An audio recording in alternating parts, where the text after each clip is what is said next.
내가 나를 죽이고 싶을 정도로 괴로운 내 괴로움만큼 그 사람도 괴로워야 되는데 가해 배우자는 절대 이렇게 괴롭지가 않아요. 그 사람은 괴롭기는 해요. 뭐가 괴롭냐? 사실이 괴로워요.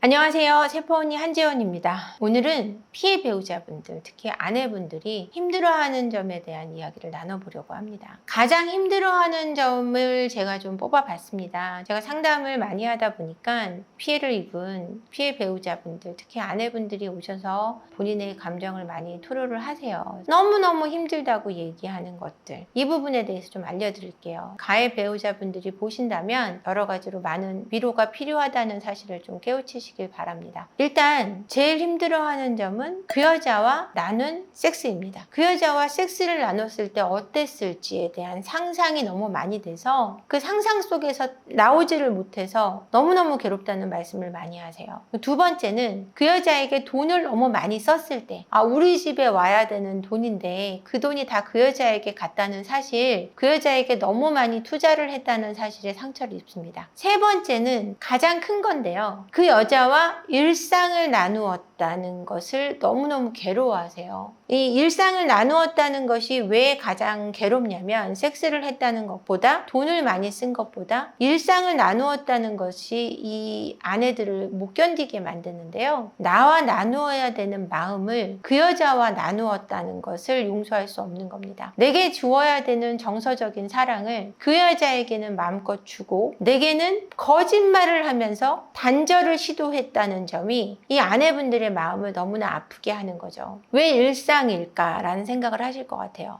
일상이 뭐 어때서? 얘기 나누며 그럴 수 있잖아. 근데 그 많은 시간을 그 여자와 보냈다는 것은 그만큼 그 여자와 정서적으로 가까워졌다라는 것이거든요. 그 점을 견딜 수 없다고 보시면 될 것 같습니다. 이 섹스를 나눈 부분에 있어서는 어떻게 고민을 하시냐면, 나랑 잔 거보다 좋았나? 내가 뭘 잘 못해서 그런가? 내 잘못인가? 내가 섹시하지 않은 건가? 내가 예쁘지 않아서 그런가? 이렇게 자존감이 무너지게 만듭니다. 그러다 보니까 그 여자랑은 어떻게 섹스를 했을까? 나하고는 다를까? 그 여자는 나하고 다를까? 라고 생각하게 되고, 비교하면서 나하고 관계를 가졌던 건 아닐까라는 수치심, 그리고 모멸감, 이렇게 많은 것들이 아내를 괴롭히게 되어 있습니다. 돈을 많이 썼다라는 것은 그냥 단순히 금전적인 의미를 떠나서 우리 가정을 세워가는 데 있어 이 금전적인 부분은 중요할 수밖에 없습니다. 이 가정을 세워가는 데 있는 우리의 기반인 어떤 생활비라든지, 그리고 모여야 되는 노후 준비라든지, 이런 부분에 대해서 상실감을 느끼게 되는 겁니다. 내가 내 가정을 지켜야 되는 필요한 곡식들 또는 무기들이 그 여자에게 넘어간 듯한 그런 허탈감을 느끼게 되는 거죠. 그 중에서도 가장 큰 건 일상이라고 말씀드렸는데요. 이것은 마음을 전부 다 주었다라고 판단하게 되기 때문입니다. 이 부분이 너무 힘드시니까요. 만약에 혹시 외도를 지금 하고 계시다면 당장 멈추시기를 바라고요. 외도에서 나오신 가운데 계시다면 그 여자와 일상을 나누었던 부분에 대한 것은 알려지지 않기를 바라겠습니다. 남편이 돈을 벌어와서 그 돈을 가지고 와이프가 외도를 했다, 이런 케이스를 제가 들은 것 같아요. 네, 많죠. 그러면 진짜 상실감이 어마어마할 것 같아요.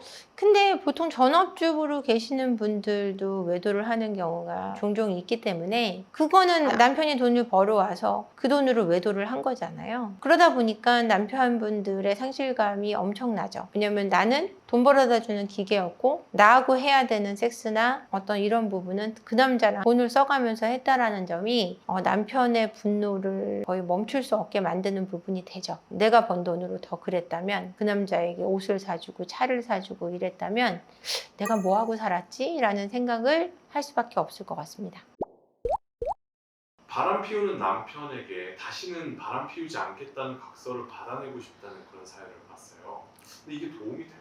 바람을 피웠는데 이제는 바람 피지 않겠다는 각서가 그냥 위로를 할 수 있죠. 하지만 바람을 다시 안 피우게 한다거나, 또는 그 각서가 법률적으로 효율성이 있다거나 이런 점은 전혀 없어요. 이런 건 있을 수가 없고요. 그냥 각서만 한 20장 써갖고 오신 부부도 제가 봤었기 때문에 이 각서가 바람을 안 피는데 도움이 된다고는 말씀드릴 수 없습니다. 불륜을 한 남편이 죄책감을 갖고 있지 않아서 괴롭다는 분들도 많으실 것 같아요. 불륜을 저지른 남편이 내가 기대하는 죄책감을 가지고 있는지 궁금합니다. 내가 기대하는 죄책감을 갖고 있지 않아요. 내가 기대하는 죄책감은 어떤 거냐면 내가 죽고 싶을 만큼 이 가슴이 미어지는 이 심정만큼 내가 나를 죽이고 싶을 정도로 괴로운 내 괴로움만큼 그 사람도 괴로워야 되는데 가해 배우자는 절대 이렇게 괴롭지가 않아요. 그 사람은 괴롭기는 해요. 뭐가 괴롭냐? 들켰다는 사실이 괴로워요. 들키지만 않았으면 되는 일을 들켰기 때문에 문제가 된다고 생각하지 내가 바람을 피운 행동이 문제가 됐다고 생각하기 되게 어려워요. 그걸 알게 하기까지도 시간이 필요하고 과정도 필요하고 치료도 필요한 겁니다. 근데 내가 기대하는 만큼 아파한다고는 절대 생각하셔도 안 되고 그래야 한다고 생각하셔도 힘들 뿐입니다. 그러니까 나하고는 입장이 다르다고 생각하는 쪽이 훨씬 좋을 것 같아요. 이혼할 각오로 증거를 모아라 라는 글을 제가 본 적이 있는데 대표님 이 말에 대해서 어떻게 생각하시는지. 이게 무슨 말인지 좀 이해가 돼요. 그러니까 이제 유책 배우자분들이 이게 드러났을 때 어떻게 나오냐면 뻔뻔한 남편분들은 이런 말을 하세요. 네가 현명했으면 이렇게까지 증거를 모으면 안 되지. 덮었어야지 라고 얘기하는 분들이 있어요. 실제로 저한테 와서도 그런 얘기 하시는 분이 있어요. 뭐 그럴 수 있습니다. 덮었어야 크게 문제가 되지 않고 서로 봉합되는 게 나을 수도 있어요. 정말 이혼할 마음이 없다면. 그렇지만 이걸 밝히지 않았을 때 계속됐을 바람에도 이혼은 다가오게 되어 있습니다. 그러니까 이혼할 각오로 모아라 라는 것보다 내가 어떻게 현명하게 대처할 것인가를 고민하기 위해 모아라 라는 표현이 훨씬 좋다고 생각해요. 이혼할 각오로 모은다는 건 너무 비참해요. 그러니까 내 가정을 깰 각오로 이렇게 해야 된다라고 생각하는 건 내 행동이 잘못됐다고 표현하는 거잖아요. 이혼에 저 사람 바람이 주체지 내가 이 증거를 모은 게 주체가 돼서 이혼이 돼서는 안 되는 거거든요. 그 결정은 나중에 내가 해야 되는 건데 내가 어떻게 이 사건에 현명하게 대처할 것인가를 판단하기 위해서 증거를 모으는 게 좋을 것 같습니다. 불륜 끝 소송으로 번진 그 싸움의 목표가 무엇이 되어야 될까요? 상간소나 불륜한 사람을 혼내주는 소송에 대해서 겁을 내시는 부분이 뭐냐면 상간소를 하면 남편이 저랑 이혼할 것 같아요. 아니면 상간소를 하면 아내가 날 떠날 것 같아요. 이런 말씀을 많이 하시는데 상간소송을 한다 그래서 그런 일이 쉽게 벌어지진 않아요. 오히려 봉합되는 경우도 꽤 많이 있습니다. 케이스마다 다를 수 있는데 불륜 끝에 이 소송으로 되는 것은 가정 회복이 목적이 돼야 될 것 같습니다. 내가 이걸 함으로써 관계를 깨끗하게 단절시킬 수 있다라는 확신으로 하셔야지 그게 아니고 상간소송을 해서 내가 이혼을 할까봐 겁내셔서 상간소의 끝이 이혼이 아닐까라고 생각하시는데 절대 그렇지 않거든요. 물론 케이스마다 다릅니다. 근데 희박합니다. 이혼으로 갈 확률은. 그러니까 거기에서 겁내지 마시고 상간소나 이런 것들을 통해서 여러분들의 불륜의 끝을 매듭 지으시기를 바랍니다.